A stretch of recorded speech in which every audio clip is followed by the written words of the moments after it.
going to have to go in and they basically resurface it. They don't, because it's not a full knee replacement, but in today's world, who knows when they can do that? All right. I've heard. Let's just stop the disgusting knee scraping topic. Okay. I'm just kidding. All right. We know enough about your accident now. All right. Okay. Somebody might be eating breakfast, Mike. Come on. Oh, okay. All right. Before we roll into all the good stuff, how about some weather to start your day? 71 for a high today. Hasn't it been beautiful weather? I mean, like perfect. Oh, fantastic. And the sky was so blue yesterday. It was, it was amazing. Well, the other night, I'm sitting out on my deck and it's cold. It's chilly because it was clear. And then that moon came up and it was phenomenal. Beautiful. It was. Been a great moon the past few nights. Right. And so bright, I doubt you can stargaze, right? That's right. Because it is really bright.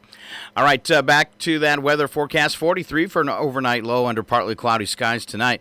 Now, today, generally cloudy with that high of 71. Tomorrow, partly cloudy day, 72 and 44. Partly cloudy for Friday as well, 77 and 46. The weekend right now, looking for mostly sunny on Saturday and back up to 78. And then Sunday, partly cloudy with a 10% chance of rain and a high of 72. Back to work, back to school Monday, 68. And 46 with a 25% chance of rain. And as I look into next week, it looks like temperatures in the 60s with a slight chance of rain every day right now. Really? All right. Okay, that's good this time of year, though. But, man, this weekend coming up, what a great weekend to be outdoors. Oh, definitely. Especially playing golf. Oh, got to get that plug in for the golf course. You guys just had another, and we might as well roll into some of the community stuff. You guys had another tournament up there at the golf course, didn't you? We did, actually. We had the Romp and Roar tournament last Saturday. With the Lions Club. And for the Lions Club, you bet. And I was out of town, but I saw multiple pictures. It looks like they had a really good time. And then, more importantly, the rain that came later in the day missed it. So nice. Now they start off drinking in the morning on that, don't they? Yeah, they have a thing they call a grog that you get in the entry fee. Thanks to Brian Ross. As you can imagine. And I played in it 2 or 3 years. I think the only 2 years we haven't played in it is the 2 I've been gone. But they have things like on our 9th hole on the 18th hole course is a really steep going down. So then instead of using golf balls, you use bowling balls and see who can get closest to the green. You let them mess up the golf course like that with bowling balls. Well, we don't let them on the greens, but everything else is pretty forgiving. Okay. So, and then there's one hole where you have to tee off sitting on a toilet. They've got a toilet mounted to a big plywood platform, and you literally sit down and you have to tee off doing that. And I mean, they have a scavenger hunt, and it's just a fun time to raise some good money for the Lions Club, who does fantastic work in the local community. They do. They help out because some people don't know, and so I was telling them that they help out people with vision and hearing problems. Right. Exactly. Yeah. Well, and they even expand beyond that a little bit, and help out some of the schools and stuff like that. Yeah. It's a pretty dynamic organization here. Pretty neat to watch one of their meetings and how they review different requests, for assistance and stuff like that. And I've been in where they were actually helping people with some eye surgeries and stuff that couldn't afford them. Right. So that's really cool. So good club to support. Years ago, like in 1984, I had a friend of mine who asked me to join the Lions, so I kind of went through an introductory thing, and I joined. And at that point, I don't know if they still do this, but at that point, part of what I had volunteered to do was when they would fly in like donors, like eyes and stuff like that. I'd be out at the airport picking up these, ice cases basically prior to surgery and stuff like that. Oh my! It was different. All right. But a great organization, fantastic organization. All right. So, I don't think you'll find a better group than the Chewelah group. I mean, they're just very dynamic. And thank you, Mike, for another creepy story this morning. Okay, you want me to work on some more? Is this going to be a pattern? Have you ever held a human heart? Okay. No, I never have. Okay. Just checking. I saw the movie. Oh man! All right. So, what else going on up at the golf course? When will you be changing hours for fall and stuff like that for the restaurant? Okay. Actually, the golf course, as far as golf goes, kind of runs the dawn to dusk thing. So those hours we change it weekly, but that's probably the best way to look at that. But we will be closing on October 17th. Because we need about a week to do our winterization of the course itself, primarily blowing out water lines and things like that. Plus, that's a period of time where we start doing some of the more aggressive repair work we have to do. And so if you want to get it looks like the weather's going to be very cooperative even through the middle of October for golf. And so if you want to get a few last rounds in, be free to give the pro shop a call. Plus, the 1st of October, we go to what we call twilight rates, all day, any day. Oh, nice. Which are killer rates. I mean, as far as golfing, so it's really designed for those people that want to get out and play multiple rounds of golf, or somebody maybe that hasn't golfed and they want to come out in the cooler weather. I mean, it's a pretty popular promotion we do for the last 2 weeks of the season.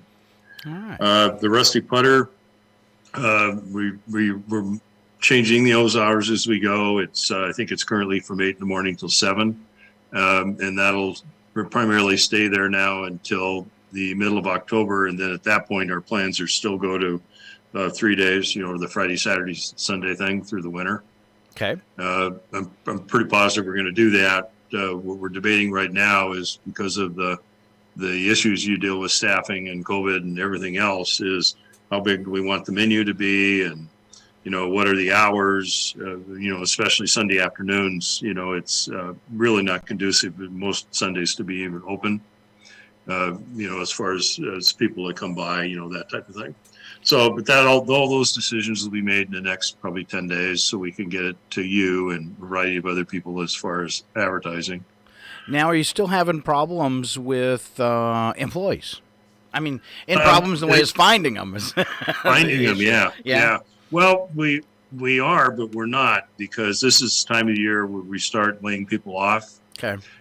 And so the need isn't as great, I guess, is what I'm saying. I had the person that does my house sitting when I'm out is a good example of, they work at the Rusty Putter. And when I got back, I asked him, how's things going there? And he says, well, we're starting our layoffs. And I was, he volunteered because he actually has another job that he was able to step into. So that type of thing.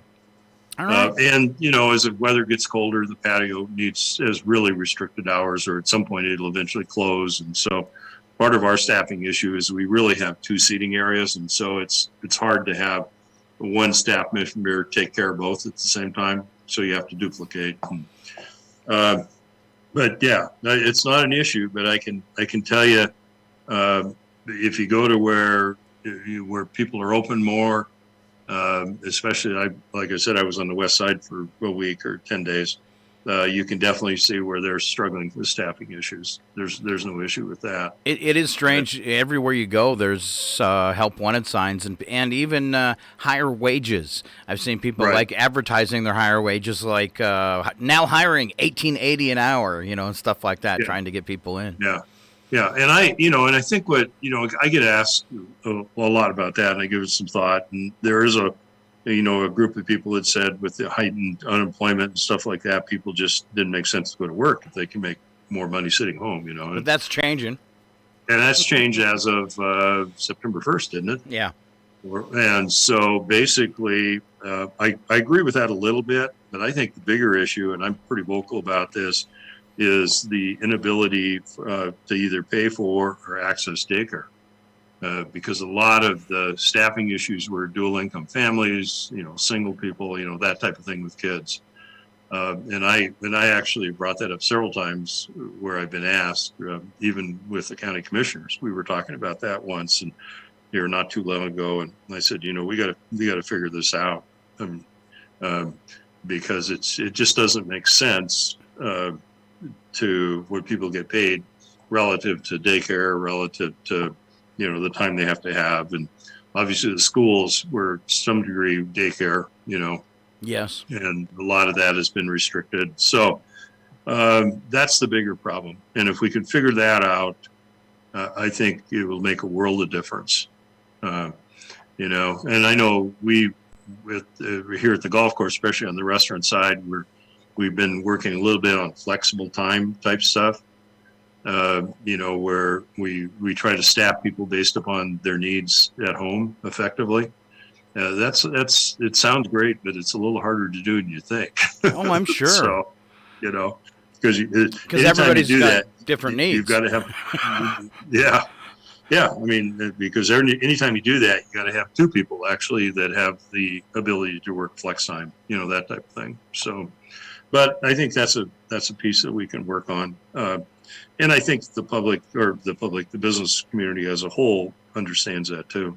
But yeah, all right. I mean, but the restaurant will go to weekends only, starting the third week in October. Okay. Hours will be the same, I think, on Friday and Saturday. They'll probably be 8 a.m. until 7. Then Sunday, it'll be 8 a.m. at least till 3, because we're busy on Sundays for primarily what we call the breakfast crowd. But after 3, I think that's to be determined, or it'll be driven around at maybe a Seahawks game or a Gonzaga game, stuff like that. All right. So before we move on to next topic, you kind of talked about traveling over to the coast, and before we were on the air this morning, you had some cool observations, I guess, or some observations about several things, including what COVID looks over on the west side. Yeah, I did, and as we took Highway 20 over, which is basically the North Cascades Highway, which if you've never done that, you're listening to radio, I would recommend you do that. And it's only open, maybe 6 months out of the year.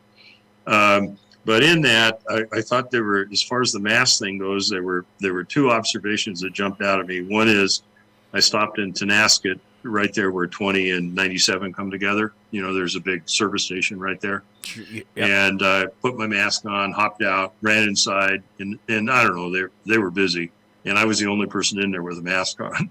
So spent a day and a half or so in Omak, primarily with relatives, and then went over to the west side. I'd just like to apologize that you had to go to, I'm sorry you had to go to Omak. Well, we have some really nice relatives there. Loretta has some. I have one of my best friends lives in Omak, and he will tell you too. It is the worst place on the planet. He says, "How did I get here?" Well, it's colder than all get out in the wintertime and hotter than all get out in the summertime. And it's just a dirty town. I'm sorry. Yeah, it's an old. It's just Walmart years ago when they moved in, it decimated their main street downtown. Right. It's just it's a ghost town almost. Everything, all the businesses have moved up on the hill. I don't know. It is one of the most unhappy places you can visit. It just is. What was interesting was when we left, they had further west. You go by their fairgrounds there. Yeah. And the fairgrounds had converted to a fire camp because they had all those big fires up, in the Cascades, and just it's unreal. And when you look at that, the support mechanism that supports those fire camps, and there must have been 500 tents out on those fairgrounds, and then all these kitchens and all the semis that follow along with showers and everything else. So. And that's miserable living because it's hot in Omak. Oh yeah. Oh, yeah. It's hot, and you're in a tent at the fairgrounds. That's one thing. They have a mine outside of town. They actually mine sadness in Omak. I hope my buddy's listening this morning because he pretty much listens every day. Okay. So anyway, we headed west, and as you go up into the mountains, there were a couple of observations we had. First of all, we did not see a bit of snow, no matter how high you got or how far you could see all the way to Whidbey Island. Wow. That tells you how dry it's been. And as you go up through there, and I don't know if you've been through there, but they have all these rock walls alongside the highway that generally have water running down them, like Yep. mini waterfalls. Yep. There wasn't any of them Oh. until you got down by Voss Lake, which is, we're down off the other side quite a ways. Then I get to Cedral Woolley, which I hadn't been there a long time. It's an old logging town, farming. It used to be, but now it's a suburb of Seattle. Oh, really? It's been a long time since I've been over there. They're really busy.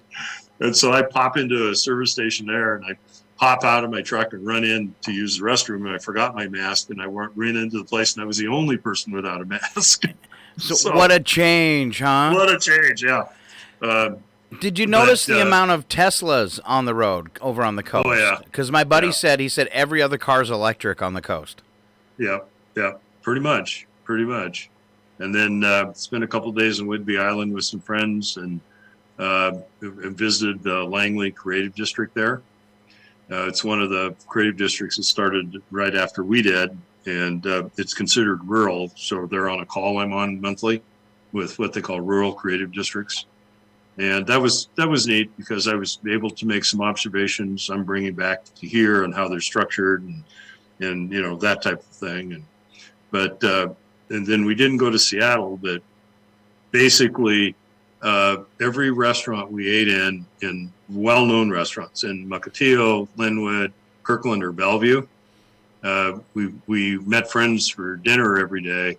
And I don't think there was a restaurant we went to that had more than 12 people at the dinner hour. And these are places like the Crab Pot and Anthony's and Ivers Landing. Places you have a hard time getting into normally. Yeah. Or exactly. are at least packed. Exactly. Wow. So, and you attribute that to COVID? People not going out as much? I think part of it's COVID. I think part of it is most of these restaurants have real limited menus anymore. P.F. Chang's in Spokane, we stopped by there, and their menus of one piece of paper front and back. I think that's there. I think I don't know. Staffing, these were all for the number of people. They were well staffed, probably overstaffed. Pricing, the pricing. You people are concerned about pricing here. Go over to the west side. Just like a Starbucks type thing. The Starbucks on the east side would run maybe $18 with the croissants and stuff like that. Over there, it's $24, $25. Same thing. Huh. And then they're definitely fairly expensive. There's no argument with that relative to what. And then, of course, the population growth is unreal over there. It's the freeways are busy. Loretta made a comment one evening at 8:30. We were heading back to our hotel, and we're on 405 and heading south. And the only difference between 405 at 8:30 at night and at 8 in the morning is it's the traffic's bumper to bumper at 70 miles an hour versus 17. This is true. And she goes, man, she says, I don't miss this. And if you haven't been in it for a long time, you're really on edge. Because you over here, you're kind of used to relaxing while you're driving. Yeah, sometimes I take a nap. Yeah, exactly. And there, man, you don't want to relax because people are zipping in front of you. And my other observation was I think every other person on the east side anyway owns a BMW. BMW or an electric car, right? Right, exactly. Though, BMWs, not to pick on the BMW fans out there, but they're the most, notorious car for breakdowns. And if you go on, Craigslist and look at used cars, overwhelming number of BMWs, right. Always. Because, I'm sorry, they're kind of junk. Yeah. Well, my daughter once just had to have an Audi, so she found an Audi A4, which is a great car. Nothing wrong with that. Until she had to have the headlights replaced. $660 later. Yeah. The headlights were replaced. Yeah, so she immediately sold it. I bought a few years back. I bought an old Mercedes to flip because I got it on a good deal, and one taillight, $800. Yeah. It's not a car, not a car to own. And I had, when I got it, I was driving it around and stuff, and I had one buddy especially kept saying, "You need to get rid of that car before something breaks. You need to get rid of that car." And I'd go see him, and he goes, "I see you're still driving that car. You should get rid of it before something breaks." Oh.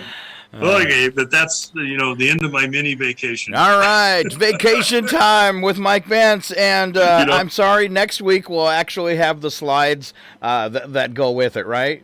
Right? Maybe. You know what I find ironic is I'm retired, and people say when I'm gone, I'm on vacation. You're always on permanent vacation. Permanent vacation. That's what Mike's on. Right. All right, so you, kind of a cool thing there. You got to see another creative district. How do you think we're faring compared to them, or how are they faring compared to us? I think it's hard to compare because we're really a startup from ground zero.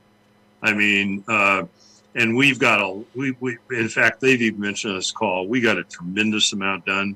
Actually, way more than we should have. I mean, because it burned out some volunteers and things like that, but we got it done. Where over they're part of I don't know, I would almost say it's like an arts complex.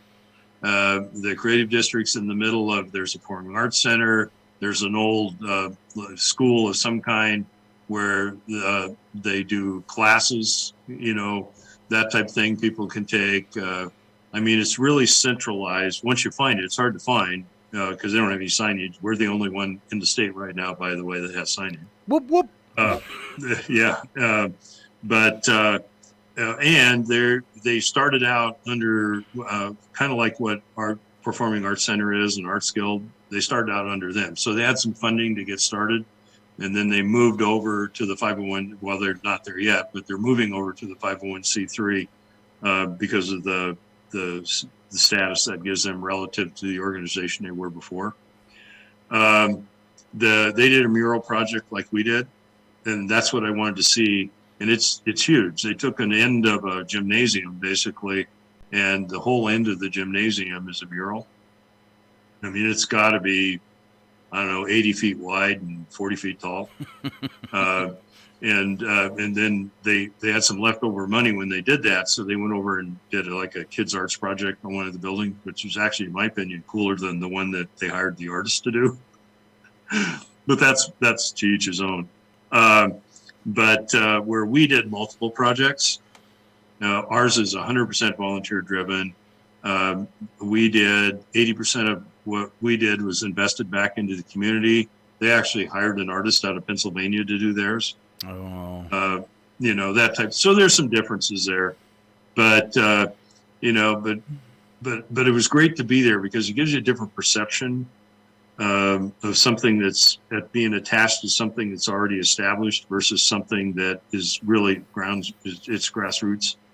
Wow, I'm going to give that a big boo. They hired somebody out of Pennsylvania. Yeah. I don't agree. Yeah. I can't agree with that. I don't care how phenomenal the artist was. But they did, I'm sure they did some kind of RFP, request for proposal. And for whatever reason, this person was chosen. Now, what they did do is at the very bottom and all the way across, that was all done by local kids out of the school system under the guidance of the artist. And so, which was, and it's, like I say, It's got to be 80 feet wide, and probably they went up about 6 feet and really did nice work, but the artist was there to, kind of say, okay, this is where you got to do this and, stuff like that. Don't ruin my mural. But I think, it's an issue of pride, but we did a better job given, because we got more done and it's more comprehensive. And we're developing the creative district. They've actually got a downtown area that's already kind of a creative district.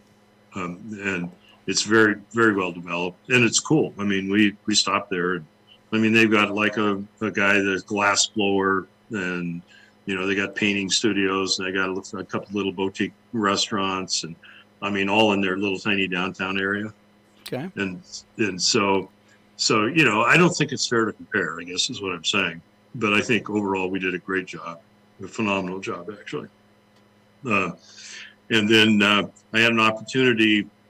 One of the people that we met is some good friends of ours that we've known since 1986, and she actually works for WashDOT, but she also has got an MA in nonprofit organizational leader or in organizational formats and servant leadership, and been involved with the art scene in Kirkland since '88 as a volunteer. And so we went to dinner with them actually at their house, and she's been following the creative district since we started, through Facebook, because she's a Facebook friend of ours. And then, Marianne gave some really very good insights as far as structure and things to look at and community involvement. And because she actually was on the Kirkland Arts Commission for 6 years as a volunteer too.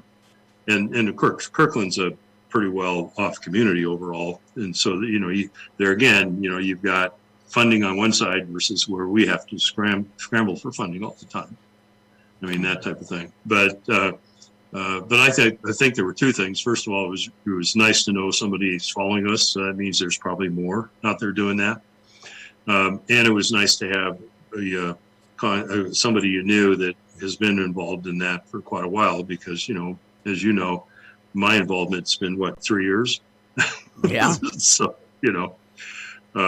but yeah, no, it was pretty good. And so I think if you look at the creative district locally, what we're going through is right now, we're looking for a more effective organization to get more community involvement. We're trying to figure that out. Because it really wanted to be a community organization. So I think we'll have that sorted out in the next couple of weeks. I do know on October 15th, I'll be on a call and we'll know what we're going to get as far as grants are concerned from the Washington Arts Commission, and also the rule set. I think hopefully they'll follow the same format for rural communities as far as matching funds and in-kind stuff like that. I think they will. And I don't know if you saw this newsfeed the other day, but Chewelah was listed as the poorest community in the state of Washington again. No way. Excellent. Yeah. That worked out so good last time. I got like a $30,000 grant and put up a radio tower.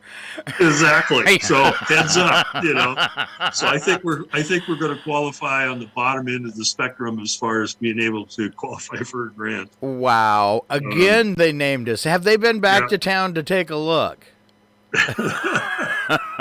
Well, the picture they have is one they give credit to Brandon. Oh, really? Yeah. Is it a bad picture or a nice picture? No, it's a good picture. It's one he took of downtown, kind of from not Main Street, but the intersection of 395 and Main Street. Okay. I don't know if you've seen that one where the power lines have been photoshopped out. Nice. Like that. It's a great picture. And then, so we'll know that on the 15th. While I was gone, they had their board meeting in the Artist Co-op, which is the virtual network for artists to be able to sell stuff online, which is really part of it, but not part of the creative district. We promote that. It's separately, but they use our website primarily to get stuff out. Sure. That'll be starting up in early November, and probably it looks like it will run through the holidays. So we're going to be pretty aggressively trying to get local entrepreneurs and artists and to get things on there. That same organization in October is going to be doing photography classes.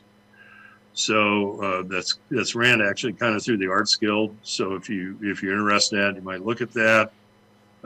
They did. Bud Evans did a report, and as of last Wednesday, we now have 23 members. And since we had 0 members a year ago, that in itself, I think, is really moving forward in the right direction. The kiosk, I don't know, you probably heard the rumors and everything else that we have a wasp problem over there. Yes. Who knew that a walnut tree attracts wasps?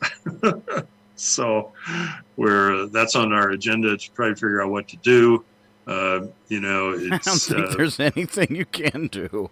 well, my gut feel says we're going to probably move it to some other location where People we're can going to have enjoy a it. loss. Yeah. Yeah, people can enjoy it. I mean, luckily when it was designed and built, it could be unscrewed and moved and put somewhere else pretty easily.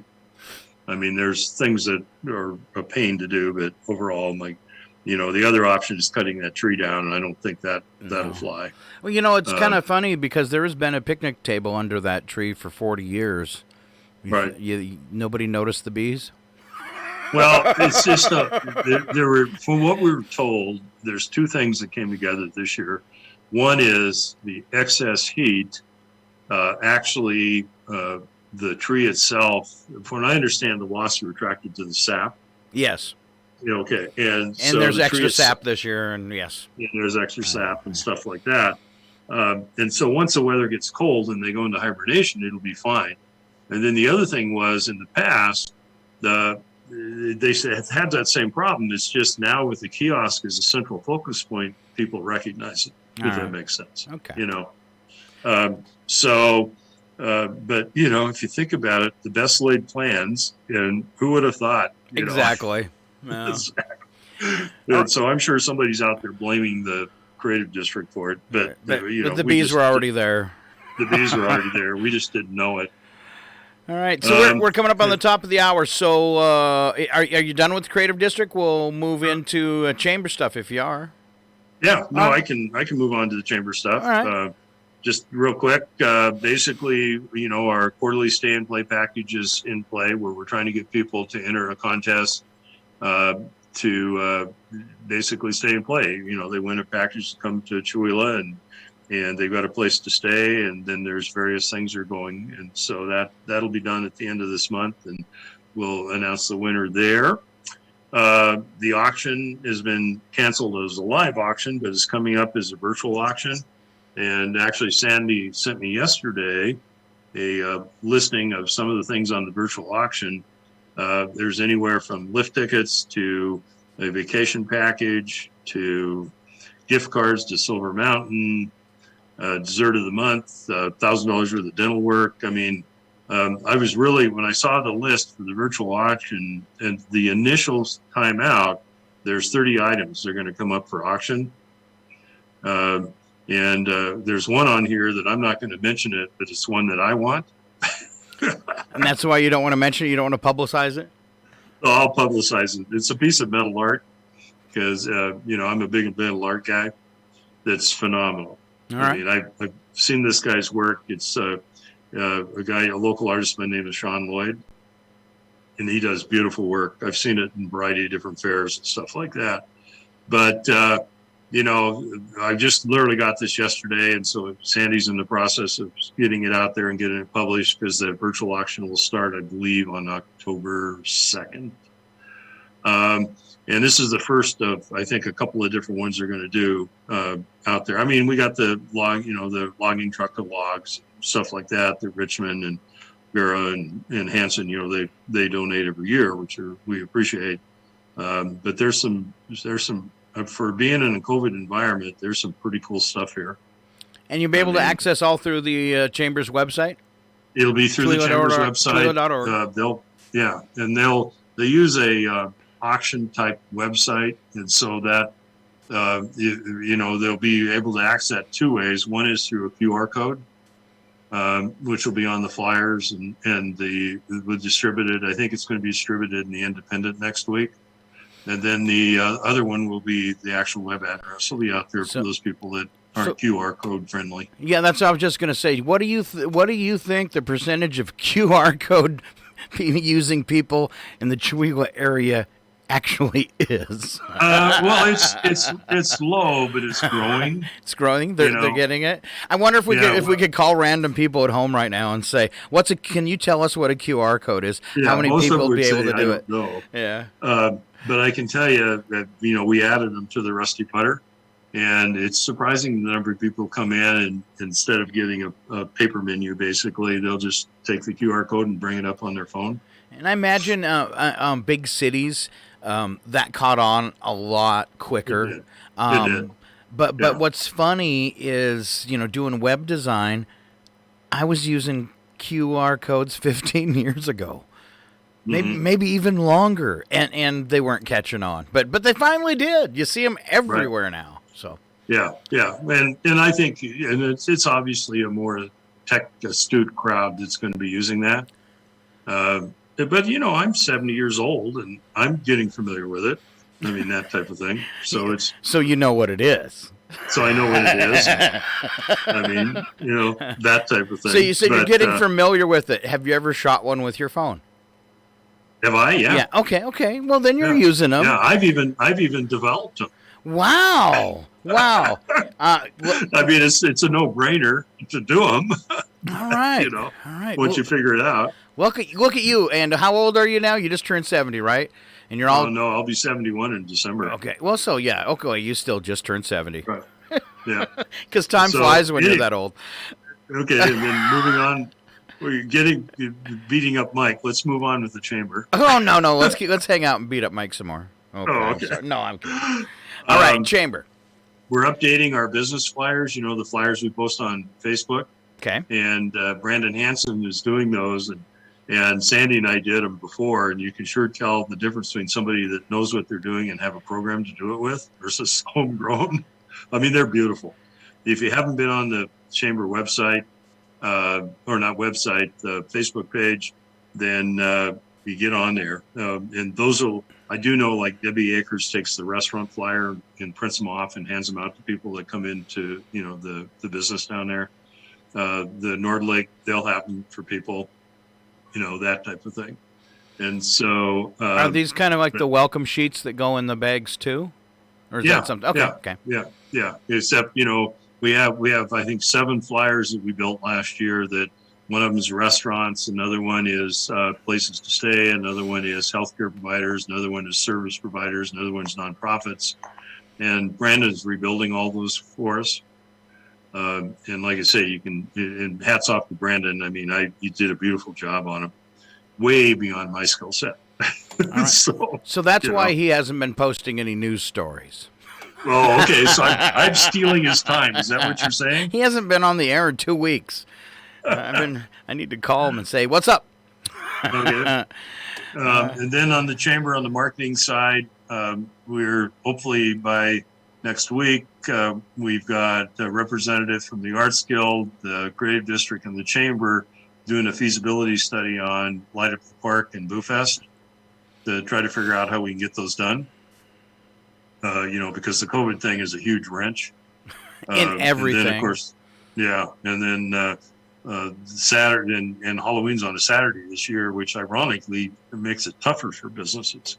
And it's really rough. Is Washington once again is leading the country in COVID cases? We're in the top 5. And it's not a place you want to be. I saw this morning a really cool thing to show that it's possible. They said California went from being like the one of the highest states with COVID count to one of the lowest in just a couple months. And they said it's due to get a lot of people getting vaccinated before the Delta variant hit California. They said that was a big help. And then the fact that they have a 70+% vaccination rate. Yeah. Well, actually, I just read it's 82.1%. Yeah, there you go. So, my story was this morning. Look how fast it's growing. Yeah. Yeah. I mean, it just, and it's a no-win to talk about. Yeah. That. I figured that out on my trip. Okay. Everybody's got an opinion. Yeah, everybody's got an opinion. And the only thing I'll say, and then I want to move on, frankly, is look at where the hospitals are today. And I've got 2 of my kids are associated with the Kalispell Regional Hospital. And one of them in particular, my son-in-law, is a clinical pharmacologist where he normally would be only looking at people with diabetes and cardiology issues.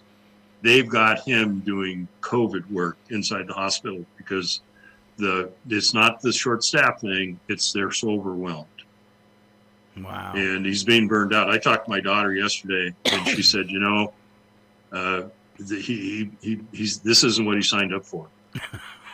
This isn't what he spent 16 years experience and 8 years of additional schooling for. And people got to understand that. I mean, I don't know how else to put that. They got to understand that regardless of your feelings and vaccination, masks, social distancing, or even COVID itself, it is overwhelming the hospital system, period. Well, it's startling to say, and you were gone, and I don't remember if when this first started 2 years ago, me saying on the radio, pick one of your Facebook friends. When this is over, they won't be here. And just last week, we hit 1 out of 500 Americans have now died from it. Right. Yeah. At some point, we got to keep denying it's here and it's real and that it's a problem. It's a problem, and that we're gonna have to work together to go away. Yeah. My biggest fear. I had somebody the other day make a comment that they didn't know anybody that died from it, and I said, well, I've got 5 brothers and sisters. I've got a sister that passed away a little over a year ago, with COVID complications, so she doesn't have a voice anymore.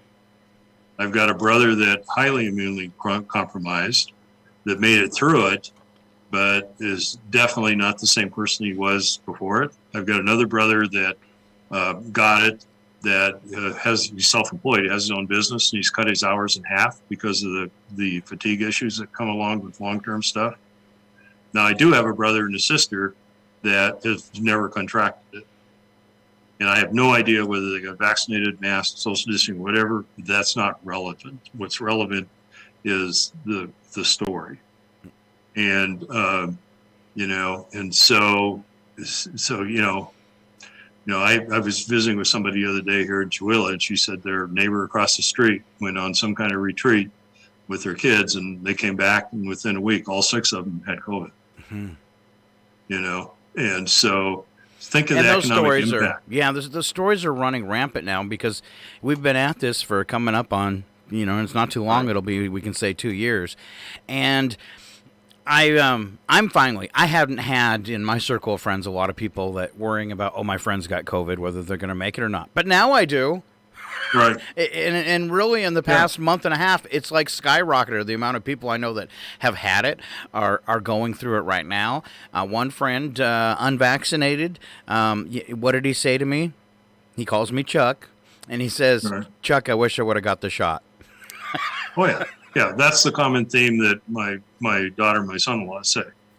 I mean, but the issue is, it's to the point now where I just ignore the naysayers because you're not going to change their mind. You can't rationalize with irrational people. Bottom line. And so, all right. Hey, we went longer on that. Hate mail, and I'll probably get some hate mail. I've been I don't know, shouting the same story since this started. I don't think anybody even listens. Well, the one thing I've observed on Facebook, yeah, is the number of people that were spouting off the conspiracy theories, the anti this and anti that, dropped dramatically. They have. And what it is it's because a loved one caught it. Right. All of a sudden, it becomes really real, and you get to watch it close up, and it ain't no fun. Well, and what I despise is when people say, "Well, I got it and I came out fine, so it really is a hoax," or well, the vaccine's not proven, or what's in the vaccine. I don't know. It's kind of like I was reading this story about the Billings Clinic in Montana, and they're one of them that's gone to what I call triage care, or whatever they call that, critical care, and brought in military to help. And this doctor was being interviewed, and she says, I had a patient come in, and before I treated him, he asked me, "Are you a Democrat or a Republican?" Ooh. And she says, I looked at him, and he says, "I'm a doctor. Get over it." Oh, I said, "Good for you." Wow. But it is that party line thing, and it has been since this started. It is. Wow. Yeah. All right. Let's move on. Let's move on because I was just about to say something I shouldn't. No. Exactly. Well, I've already said something I probably should. All right. But all right. So back to the chamber. You missed one thing, and I want to know if Chamber Bucks? No, not Chamber Bucks. The meet and greet. Oh, the meet and greet. Yeah. Yeah, and I don't have a lot of information on it. I just got back, but it is still on at Guess Elementary, I believe, on the 29th, right? Okay, yeah. So I knew it got moved.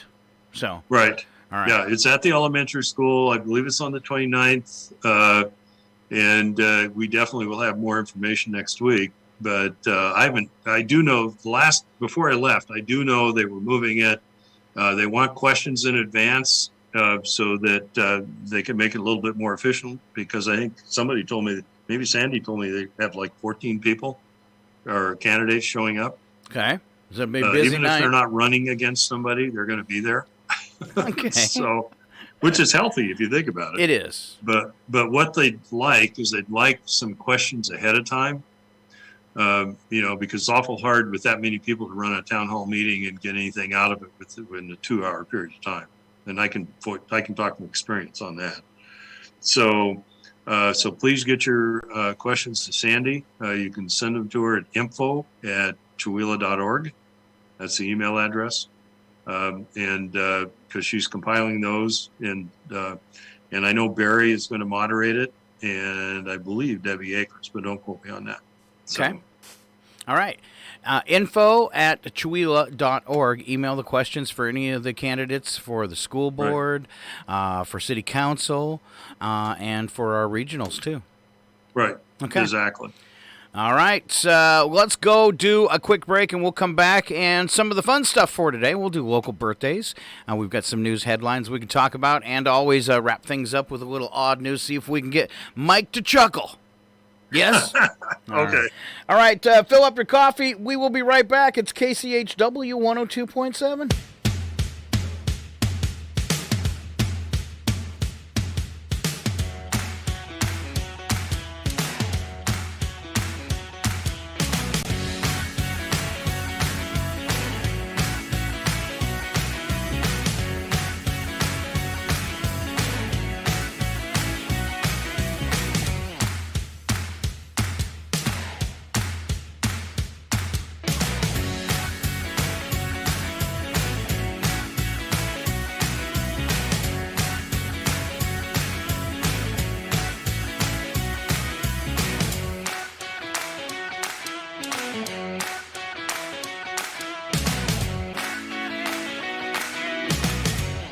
Your KCHW Morning Show, made possible by a donation from God-Fearing Brothers Auto Center.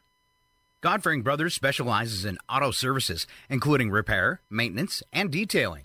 They also stock tires, provide collision repairs, including glass, and they have an auto sales lot on the corner of Highway 395 and Main Street at the light.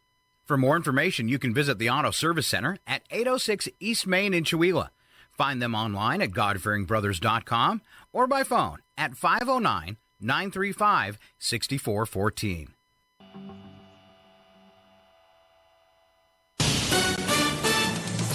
This is VOA News. Reporting by remote, I'm Joe Ramsey. Sudanese state media is reporting Sudan's paramilitary leader and vice president of the ruling Sovereign Council pointed a finger of blame Wednesday at politicians after a failed coup attempt. He said, quote, politicians are the main cause behind coups because they have neglected the average citizen and are more concerned fighting over how they can stay in power.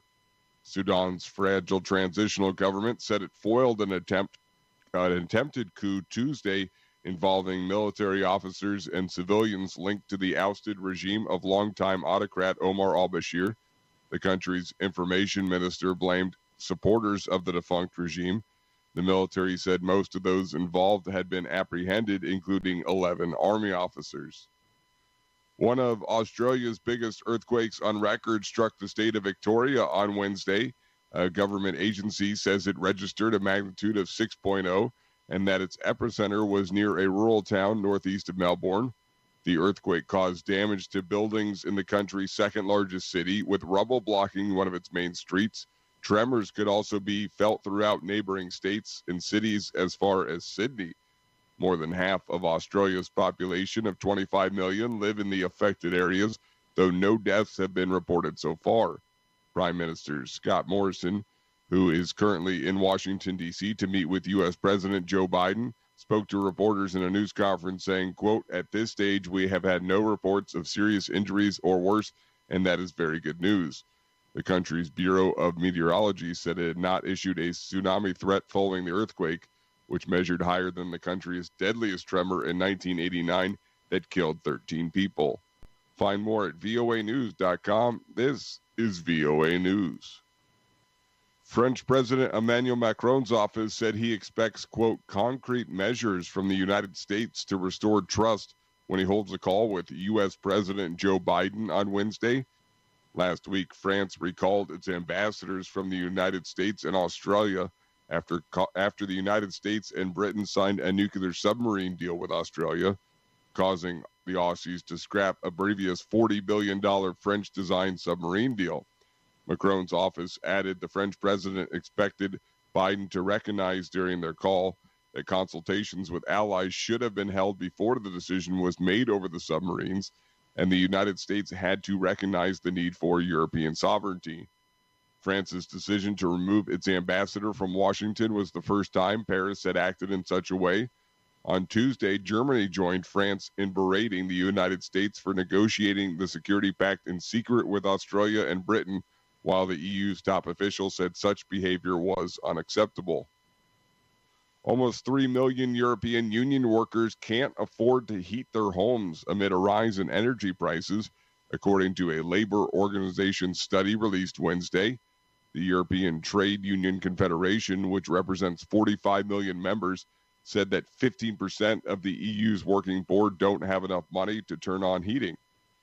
Wholesale prices for gas and electricity have surged across Europe, raising the prospect of increases in already high utility bills and further pain for people who took a financial hit from the coronavirus pandemic. The Union Confederation called on the European Union to introduce a, quote, threshold of decency into a draft minimum wage directive to guarantee that statutory minimum wages never pay less than 60% of the median wage and 50% of the average wage of any EU country. The Confederation said that 20 EU members currently have statutory minimum wages that fall below those levels. And U.S. President Joe Biden is set to announce the United States is doubling to 1 billion doses its purchase of Pfizer's COVID-19 shots to share with the world. Biden is also set to embrace a goal of vaccinating 70% of the global population within the next year. The stepped-up U.S. commitment will be the cornerstone of a global vaccination summit the president is convening virtually Wednesday on the sidelines of the UN General Assembly. Biden will push well-off nations to do more to get the coronavirus under control around the world. Word of Biden's plan comes from 2 senior administration officials. Find more on the VOA mobile app. Reporting by remote, I'm Joe Ramsey, VOA News. You're listening to the Victor Military Band with Those Charlie Chaplin Feet, and you're on the Soundbeat. Charlie Chaplin would become the world's biggest star, but the first emergence of the Little Tramp played second fiddle to go-karts. The iconic character debuted in 1914's At the Kid Auto Races in Venice. It was filmed on location at an actual road race held in Venice, California that year, among a crowd who showed up to watch some auto racing and instead became extras in film history. A year after the film, Chaplin would have never been able to walk those streets unnoticed. A year after that, he would have needed bodyguards. The Victor Military Band was a virtual revolving door of about a dozen musicians led by Edward T. King, and were the first to record W.C. Handy's classic, St. Louis Blues.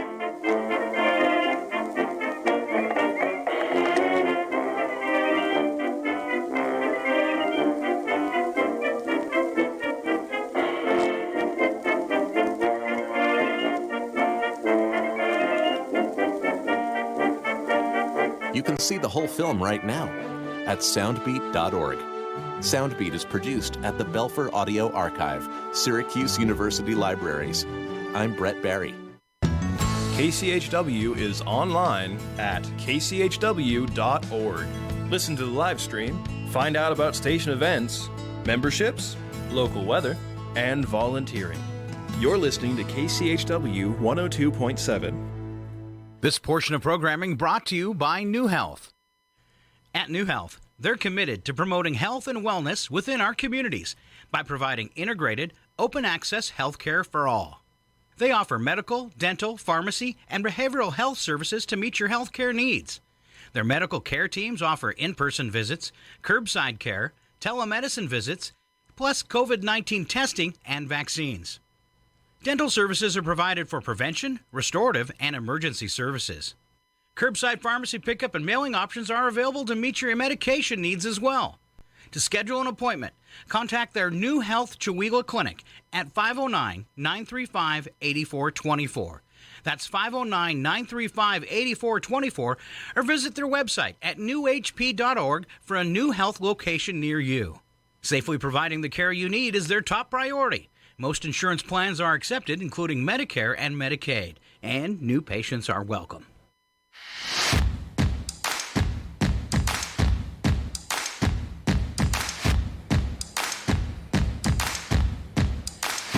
You know, sometimes I actually get tired of the sound of my own voice. Really? Yeah. I think some people probably think I love it, but no, that ain't the case. Okay. Uh-huh. All right, checking the birthday calendar. No, birthdays today. Huh. Really? Really? All right, Welcome back. Part 2 today. It's KCHW 102.7. KCHW Chewelah, actually, 8:23 right now. And you got Scott and Mike. No local birthdays in the Lions Club calendar. All right. Now, they are going to be kicking it up in October. That'll be their big run to get new birthdays into the calendar, to get people to renew their birthdays for next year. And we were talking about the Lions and the Romp and Roar during the first break, one of their fundraisers, and they do a lot of great work in our community, supporting people with vision and hearing problems as well as many other things. All right, so support the Lions. Get on the calendar. You can visit our website, kchw.org. Click on the button that says Supporters. That's not a page full of underwear. That is a page where you can find out where everybody that supports us. And we've got little links to their websites and stuff like that. Also a link to the PDF to get you on the Lions Club calendar. All right. Okay. Let's see. We're going to skip right by, since we didn't have any birthdays. It's the singer of your favorite song, Tony Basil. And hey, Mickey, you're so fine. 78, Tony Basil is today. All right. Boy, that's hard to believe. Yeah. She blew out her hippie when last time she sang Mickey. All right. So. Did the cheerleader routine, huh? Yeah. Okay. What's sad is I remember that. Yeah. It's Older Ladies' Day. Sherry Belafonte in at 67 having a birthday. Joan Jett at 63. Still in leather. What do you think when Grandma wears leather? I don't know. I'm 55. I think it's hot.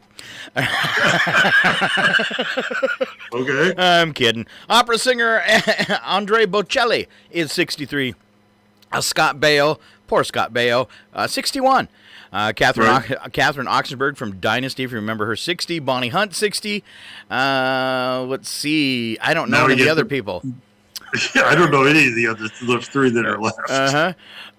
Yeah, this one, Marielle Enos, the wife in World War Z. Huh? Yeah. Is that a movie? It is. It was with Brad Pitt. Zombie movie with Brad Pitt. Okay. First half of the movie, excellent. Second half of the movie, I don't know how they did it. The first half was so good, and then it just tanks. All right. Okay. Let's move on to history. It's the oldest guy on the radio right now in Chewelah, Mike Benz, with what happened today. Thanks.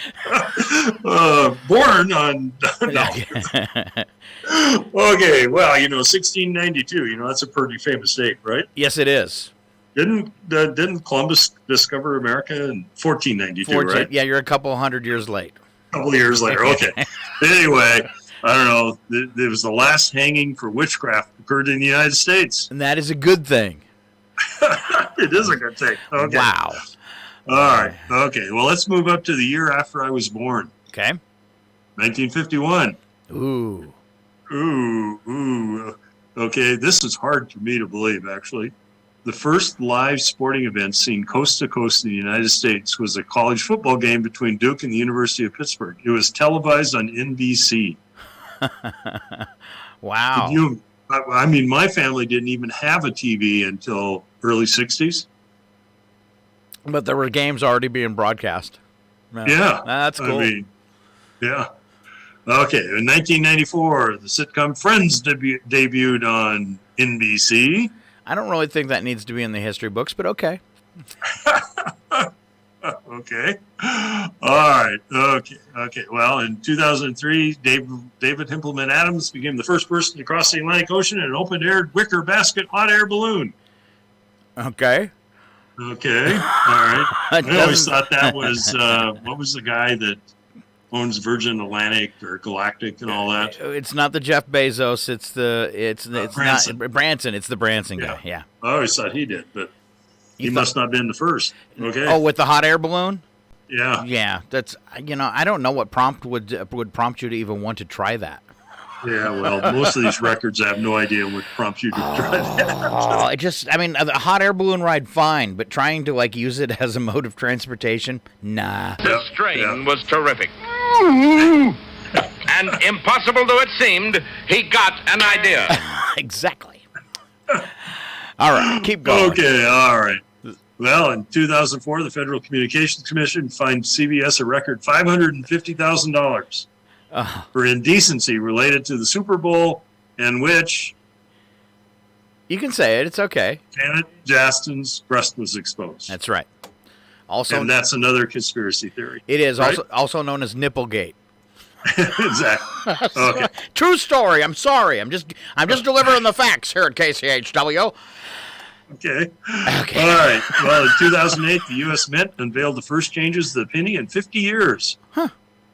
Yeah. The Abraham Lincoln's portrait still in the front. The new design replaced the Lincoln Memorial on the back. So what's on the back of a penny? Copper. Very thin layer of copper. Okay. I couldn't tell you either, by the way. I saved myself. I'm right, though. I know I'm right. You're right? Yeah. But is it 100% copper? No, it's a thin layer of copper. Okay. All right. Okay, and then 2015, unfortunately, Volkswagen admitted 11 million cars were wrongly programmed to appear to hit lesser emissions. So I heard that there's a theory going on that these Volkswagens from this era, these 2015s, are selling for dirt cheap because people are afraid there's actually something wrong with them. I wouldn't doubt that. Yeah, that's I heard. I don't know if it's true. All right, okay. On to special events, sometimes called goofy holidays. It just depends on what way you decide to celebrate these. First one up is first day of autumn. Yay! Yay! And the second one's your day. The thing about the first day of autumn, though, that's when you know there's 2 weeks until it snows. Welcome to Chihuahua. Okay. All right, it's a car-free day.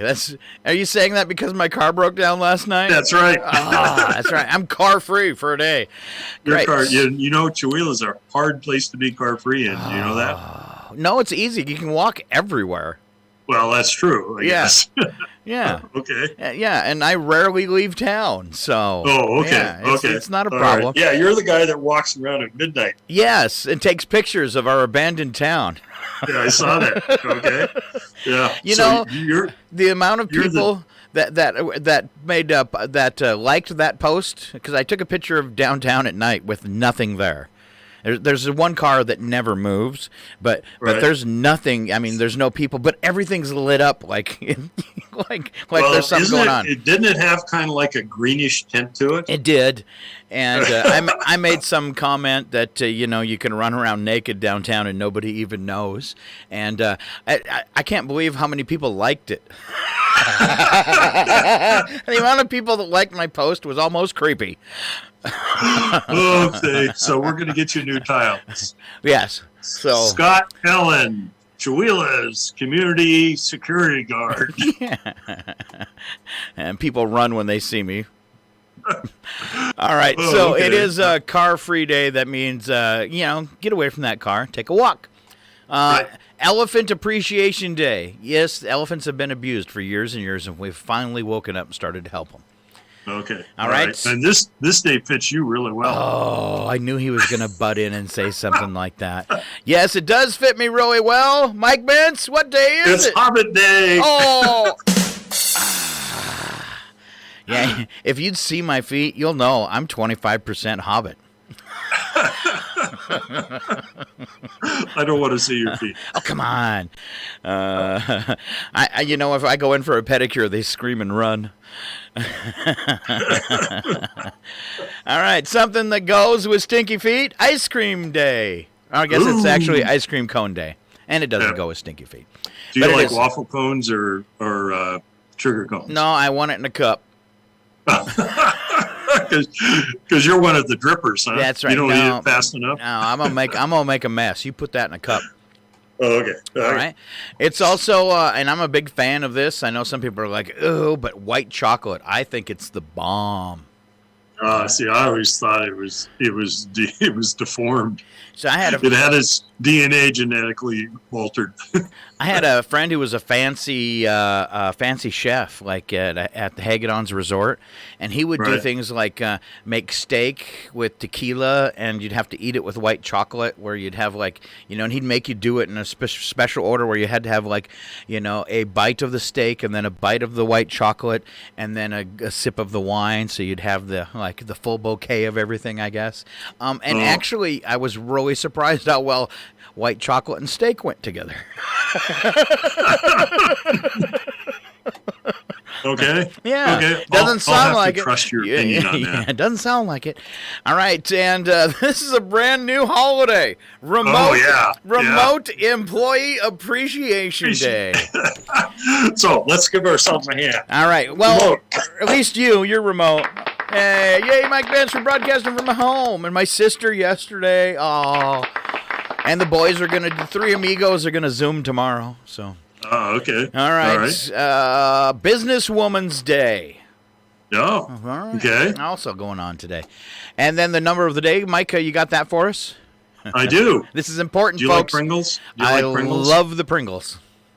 Well, over the years, there's been 102 different Pringles flavors. That's crazy.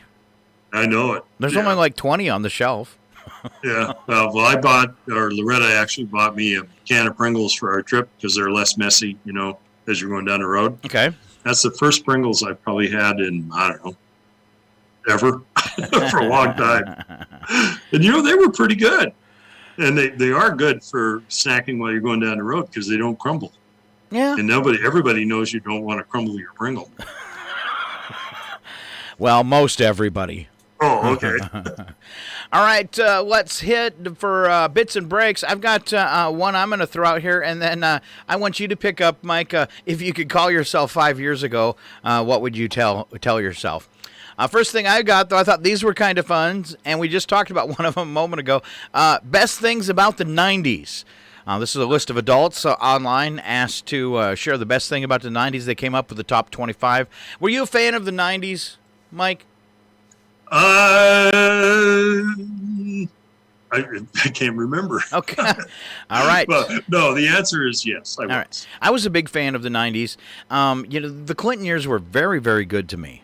Financially and all that kind of stuff. So the best things about the 90s, Friends, The Simpsons. I'm not going to agree with Friends. I never got the show, but I dug The Simpsons. See, I've only seen The Simpsons once. Spice Girls, I have to disagree with that. Yeah, I would disagree with that too. VHS tapes, okay, all right.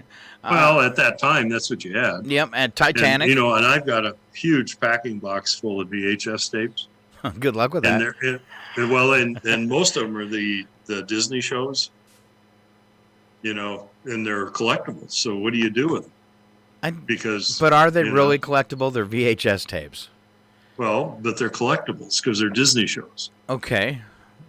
But you have to have a VHS player. You hang on to those. Yep. I actually do. I actually do. Really? Yeah, I actually do.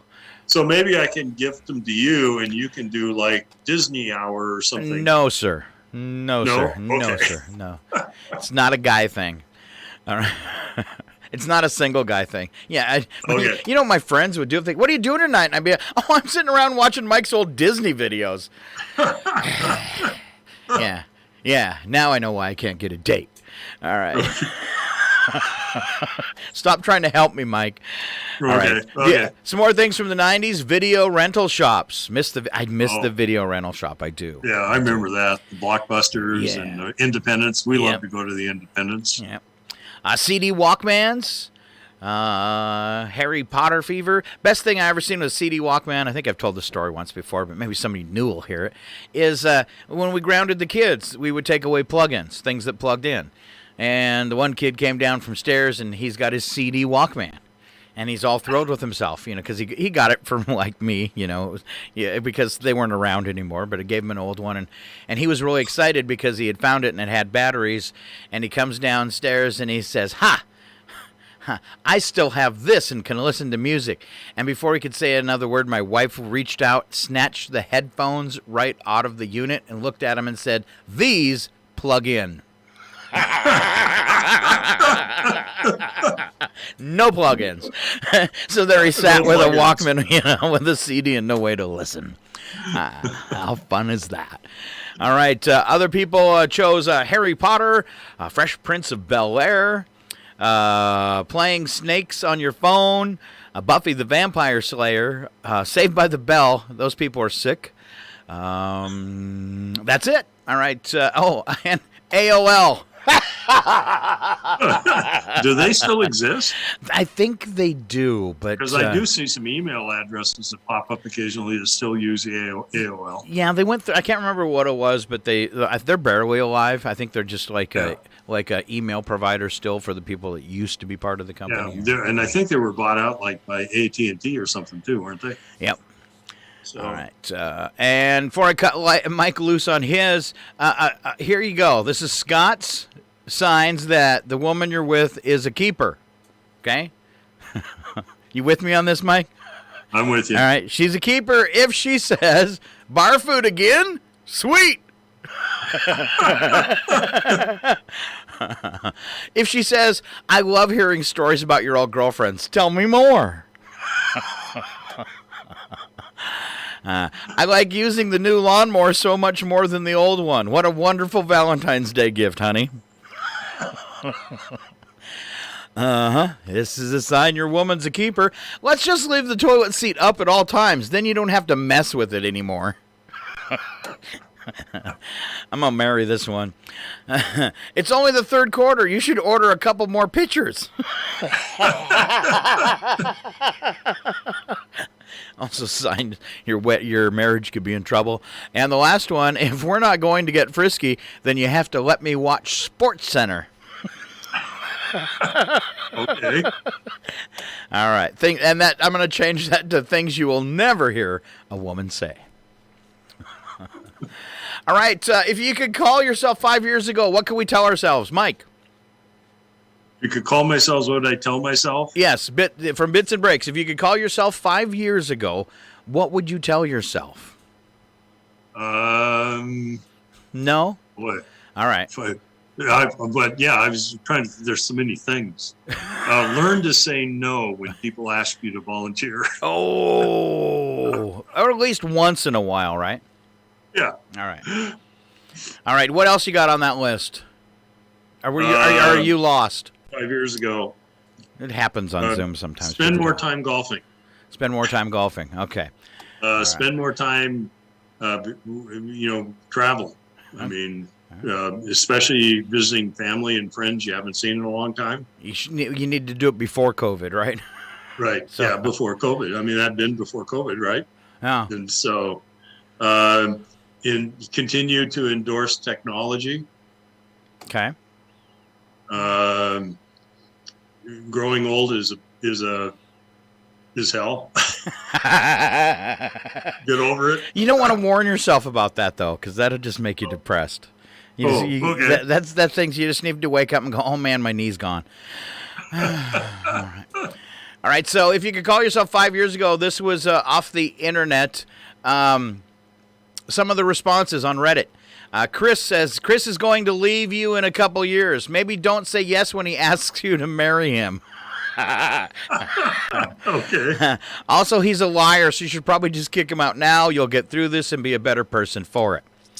All right. If you could call yourself 5 years ago, your wife is leaving is the best thing that's ever going to happen to you. Travel, date, drink, take career risks, and enjoy your life, but don't miss your therapy appointments.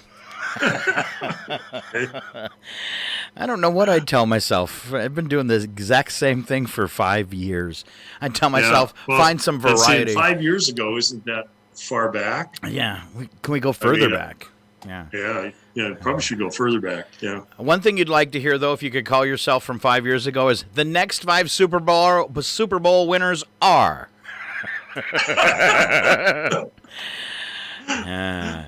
And then this one I actually got this phone call from myself 5 years ago. It said, leave her. The amount of crazy she has shown you is only the tip of the iceberg. Also, don't study Japanese. It's a useless degree. All right. 4 most annoying things kids say. Oh, mom and dad with kids at home, you'll probably get this. This is from Parenting Magazine. Number 1, mine. The most annoying thing? Most annoying thing. Mine. What? What? It's not fair at number 2.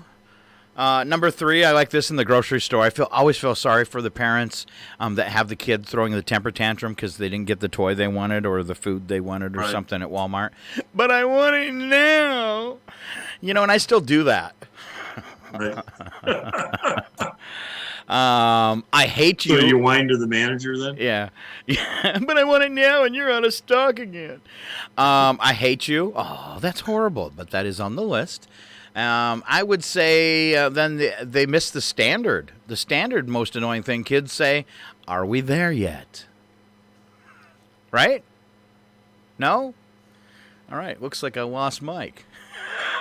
Here. Okay, there he is. All right. If my screen's blinking for some reason all of a sudden. It was doing that a little while ago. You just didn't notice, but I did. Oh, okay. All right. All right, here we go. We're going to head toward odd news, but I've got a few of these to deliver to Mike because he's kind of smart. He's kind of smart. The following program is closed captioned for the thinking impaired. It's Mr. Mike Benz. I want to ask you a bunch of questions. I want to have them answered immediately. If I would have called myself 5 years ago, I would have said, watch out for the Alzheimer's. It's coming. Average person does this 98 times a year. 98 times a year. And you're going to do this in the morning. 98 times a year in the morning? Yes. Boy. Go to breakfast. Okay, but what are you eating for your breakfast? 98 times a year you will eat this for your breakfast. Boy, I'm pretty boring. I'm going to say cereal. That's the correct answer. Really? Yeah. Average person eats cereal for breakfast 98 times a year. I never eat cereal. It's bad for you. I don't either, actually. Right. I don't even have any in the house. Oh, and when you gave the answer, I thought that's because that's what you ate all the time. I thought you were... Okay. No, okay. I'm an egg guy. I love eggs every day. All right. Me too. All right. Chickens, run. All right. More than a third of all adults do this about 3 times each morning. 3 times each morning. Drink coffee. No, sir. First thing when you wake up. More than a third of adults do this about 3 times each morning. Go to the bathroom. No, hit the snooze button. Oh, really? Yeah. I don't even have a clock in my room. I snooze twice. How do you get up in time for the morning for the show on Wednesdays? My internal clock is still on my work mode for 30 years. I'm up between 5 and 5:30 every morning. Wow. Huh. Yeah. Old people. No. That was when I easy now. When I retired, that was one of the requirements is we abolished all alarm clocks and everything else. Wow. The sun isn't even up at 5:30, right? You know this, right? It's really you're dark getting at up in the 5:30, dark. I can tell you that. Okay. All right. Yeah. Just checking. All right. Okay. So it was hit the snooze button. Those most guilty of snatching some extra sleep are those in the 24 to 34 age bracket at 57%. I usually don't, but today I snoozed twice. So, Really? Yeah. All right, more than 14 million of these are sold daily around the world. 15 million? 14 million of these are sold daily around the world, and you use them all over the workplace. All over the workplace. Staplers? No, sir. Is it an office supply? It is. That has a handy feature that keeps you from choking. Oh, a Bic pen? Yeah. That hint was a little too easy, wasn't it? That was too easy. Yeah. I hate it when I blow it like that. I could have made it a little more difficult. See, I would have thought that number had been bigger worldwide. Yeah, I would have too. Yeah. All right. Just a couple more. Signs. No, here we go. Americans buy 2,700,000 of these each day. Americans buy 2,700,000 of these each day. They come in pairs. In pairs, 2 million each day. Socks? Close. Shoes? Shoes. Okay. China generates 190 million tons of what each year? 190 million tons of carbon? No. But plastic? But you're close again. Waste? Trash. Trash. Okay. I'll take waste, though. Every minute, 6,000 of these hit the Earth. Meteorites? No, sir. I think we'd all be dead if that was true. But maybe every minute, if they were 6,000 if they were little tiny ones, maybe it wouldn't matter. Yeah, I was going to say something like space dust or, Yeah, no, that's not getting through. All right. But 6,000 of these do hit the Earth every day. Every day. Or every minute, it says. So. Every minute. Rain? It usually happens when it's raining. Oh, pellets? Like ice? No, I'm looking for lightning. Every minute, 6,000. Oh, really? Okay. Every minute, 6,000 lightning bolts hit the Earth. Yeah, I could see that. There again, I think that would be a bigger number. But all right, according to a study, it takes the average person 32 seconds to do what? It happens in your car. According to a study, it takes the average person 32 seconds to do what? Adjust the mirrors. No. Start it. You're warm. Okay, I'm warm. It started. What do you do after you start your car? What's the next thing you do? Put it in gear. Well, yeah. What do you do after that? Back up. There you go. Pull out of your parking space. Average person takes 32 seconds. And it's real annoying when you're waiting for them to back up so you can have their spot. That's right. All right. Where's it? So now I'm going to hit my alarm on my phone and say, okay, you got 32 seconds. There you go. Shortest snooze ever. Right. All right. Fact or fiction? Yeah. See if you can tell if I'm lying or if I'm telling the truth. Around 6 people are killed each year in the U.S. when a vending machine falls on them. I'm going to say you're lying. It's true. 6 people do die each year on average when a vending machine falls on them. Really? Yeah. Don't shake them. They're heavy. Yeah. See, there again, I thought that would be a bigger number.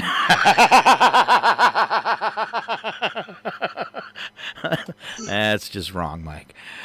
Yeah. So the next time I see a big vending machine with your arm stuck up inside of it, I'll know you're one of those 6. Yeah. I'll meet you at the casino at noon for lunch or something, and we'll go tip a vending machine over.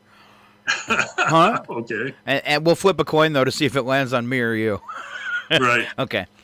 It takes 160 pounds of raw materials to make a smartphone. I'm going to say yes. It is true. Yeah. First 911 emergency telephone system in the U.S. was in Addy. So is that like 9 short puffs of smoke followed by 2 1? Yes, exactly. Well, that was an easy one. I'm going to say no. Oh, man, that's right. It was in Haleyville, Alabama. And I worded it that way because I knew you'd never get it. In the Middle Ages, dead bodies were often used as ammunition in catapults. Actually, I'm going to say true. It is true. Oh, my God. They're catapulting bodies through the air. Yeah, I'm thinking this is medieval times. Wow. Wow. You know, so they catapult me. I'm not going to do much damage. But you're like 6'5". Yeah. I mean, you're like a pellet out of a pellet gun, and I'm like a cannonball. That's right. Get the big guy. We're sending him in next. All right. In the Middle Ages, oh, I already said that, didn't I? Over its lifetime, the average dollar bill is touched by more than 100 people. Over its lifetime? Yeah. That's a lie. It's way higher. That's right. 10,000. That's what they're saying. At any given moment, an average cell phone carries a 64% charge. I'm going to say true. That is true. All right. Good job. All right. You did good with those. And as we approach the top of the hour, it's time to, put those biscuits together and find the bacon. And are you ready? I'm ready. Slap some bacon on a biscuit and let's go. We're burning daylight. It's the world of strange. A world gone wacky. Out here, due process is a bullet. And some of the scariest people on the planet. I think you're bluffing. Be afraid. You know, you look mighty pretty when you get mad. It's your odd news on KCHW. Just sit back and enjoy the show. Oh, yeah. Wrapping up our Wednesday show with the odd news, starting off with the news attack. That's where the first sentence is true, and the second sentence, if I can say it, is a bad joke. All right. If you can get it out. It's if I can get it out. All right. Keep me untied, Mr. Bentz, and start us off. I will. You know, there's a study. Again? All kinds of studies, you know. The study found that wearing a fitness tracker may keep you from losing as much weight as you might normally lose. Really? Why would that be? Yeah. That's because once you reach your daily step quota, you tend to just stop and sleep wherever you are. That's what happens to me when I exercise every time. It's like, now I need a nappy. That's right. Yeah, I mow the lawn. I come back in and say, man, it's time for a nap. I deserve a nap. I took 3 yesterday. All right. Study of graduate students. And that's just another way to reward yourself for good work, right? Oh, I did something. Nap time. All right. Study of graduate students. Another study in the U.S. and Canada found that graduate business students are more likely to cheat on their work than their counterparts in other academic fields. Wow. So it looks like an MBA should actually be called an MBS. I'm not going to go there, but my experience with MBAs have been more like MBS. All right. Excellent. Graduate students. All right. You're up, buddy. Okay. Oh, this is in your field. Oh. A weapons manufacturer invented a drone that can release a drone. It's kind of like Scott the Hobbit can release a Scott the Hobbit. Or like Russian nesting dolls, right? The drone releases a drone, which releases a drone, which releases a drone. Then I actually have some Russian nesting dolls. I'm sorry. Mike, don't tell people that stuff. Okay. You know, it's in a former life. We used to host foreign high school students. Okay. We actually had a gal from Russia. All right. Very cool. That spent the summer with us. And so as a gift, she brought us these nesting dolls. They're pretty cool, actually. Anyway, so the child in me wants local ice cream shop to create a cone that can release a cone. Releases another ice cream cone, which releases another ice cream cone. Actually, cone, okay. As you near the end of your 2-scoop vanilla, it opens and delivers a scoop of chalaka. Oh, ice cream. Ooh, that's actually a really good idea if you can figure out how to make that work. Oh, Amazon. All right. Autumn is here. This kind of weather reminds me of the time my dad took me hunting when I was a kid. I learned one important thing that day. How to go without a restroom for 12 hours. See, what I learned is the size of the tree counts. Yes. I remember the first time Dad told me to use the tree. I just looked at it and said, yeah, no. I think I can go 12 hours. Okay. All right. Okay. Disney World's 50th anniversary is coming up. So this is a test. Where is Disney World? Disney World is in Florida. I think you're correct, but I always get confused. You do? Is it Disney World, the one that's in Anaheim, California, Orlando, Florida, Akron, Ohio, Paris, France, Tokyo, Japan? There's a Disney in Akron, Ohio? Yeah, I saw that too, and I'm thinking, really? Wow. I didn't know that. Neither did I. Now you learned something today. Wow. What do they call it? Disney Lame? No, Disney Rust Belt. Disney. All right, you've been to Disney World. You've been to Disneyland. Now Disney Rust Belt. Let the kids play in all of our rusty old equipment. That's right. Pre-sales for Apple's newest iPhone are going well. It's the one that finally smells like an actual apple. Oh, what kind of apple? Granny Smith. Oh, that's a bitter apple. I want a sweet apple smell. All right. Okay, a study found that a chemical in tomatoes can boost the quality of your sperm. Nice. And you like tomatoes, right? Yeah, but I'm eating these 3 large pizzas because my wife and I are trying to start a family. That was a bad one. We could have skipped it. We just got a pile of tomatoes off my tomato plant. You want me to bring you some? Sure. And wait till I get a date first, though. All right, okay. Researchers think that one day we'll take a pill that can replace working out. This is going to be awesome because I can crush it up and sprinkle it on my Egg McMuffin. Wouldn't that be cool though? They've got Viagra, so why not a pill that will just give you muscles, just like you worked out? I like it. It's true. It's true. See? All right, on to the world of wacky but true. And just so you don't get lost with me, Mike, we were short on a few stories today, so I've got some other ones that I will deliver. But will you kick us off? I will. We're over in the UK. Okay. 2 UK women went on a shopping trip, were rushed to the hospital after their car crashed into a house. That's the definition of a bad day. What? Yes. Both victims were expected to recover. The driver was turning around in a cul-de-sac when she somehow lost control of the vehicle and veered off the road, over the wall, and into the house. I can visualize this. Can you visualize this? I can. Okay. The passenger in the car described the carnage.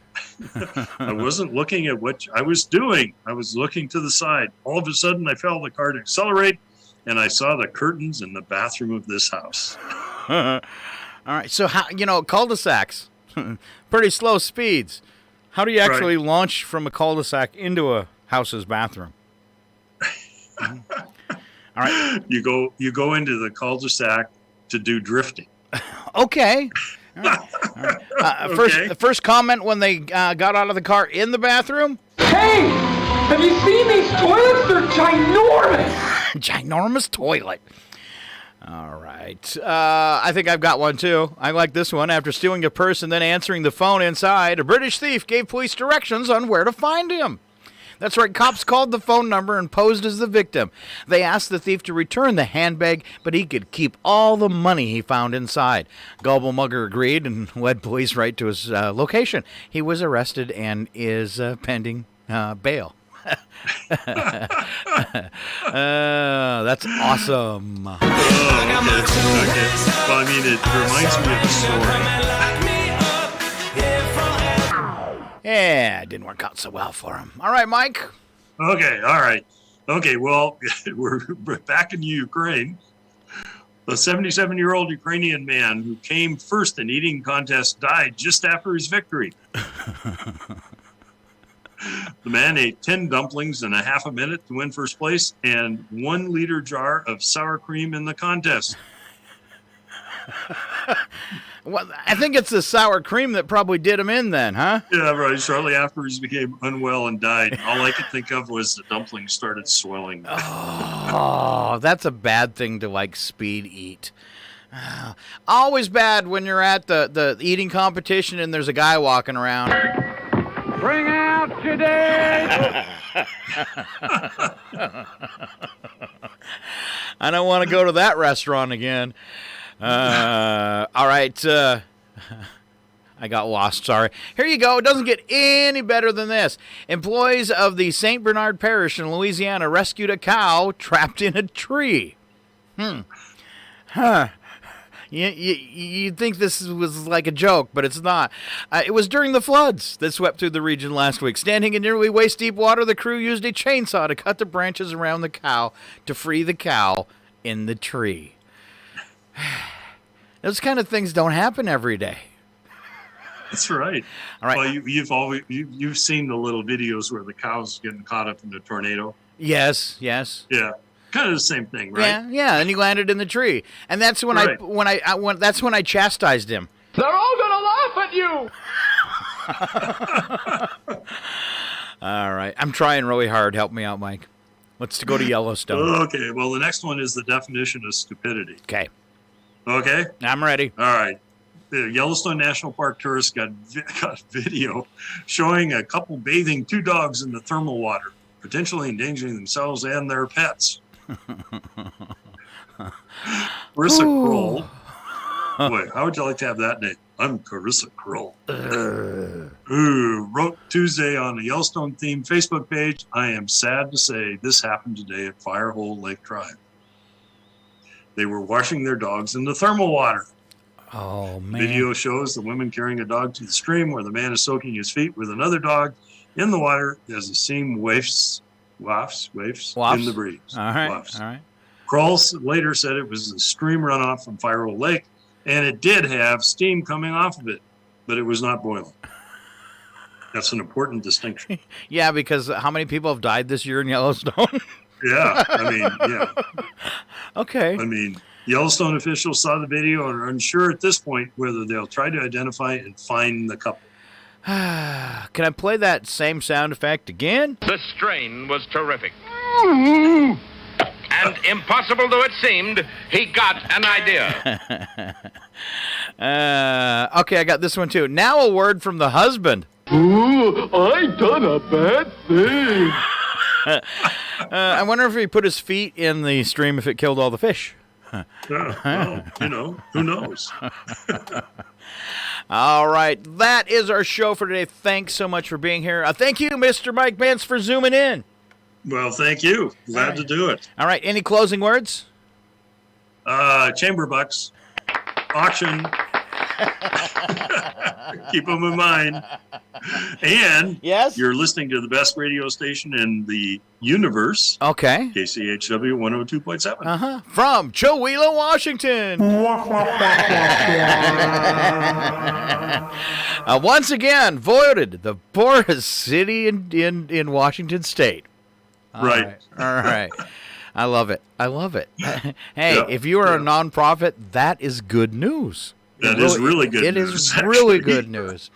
All right. Have a great day. Keep on listening to the radio station. It is a Wednesday. Don't forget, tonight at 6 o'clock, we've got bluegrass music for you. Then our live show with Doug McQuain starts at 8, and his show is called Dirt Road Blues. And if you know Doug, you know it's blues music. Hey, check him out from 8 to 10.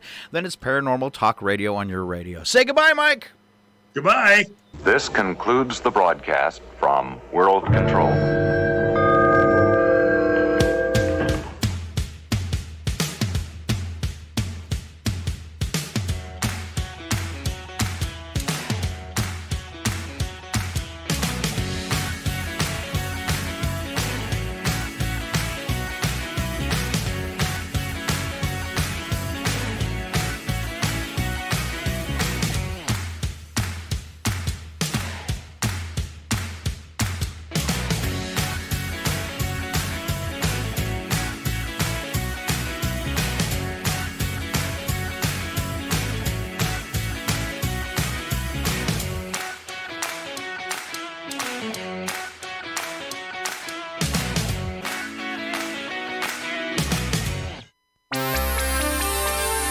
You're listening to Northern Lights Public Radio on 102.7 KCHW, Chowila, Loon Lake, Clayton.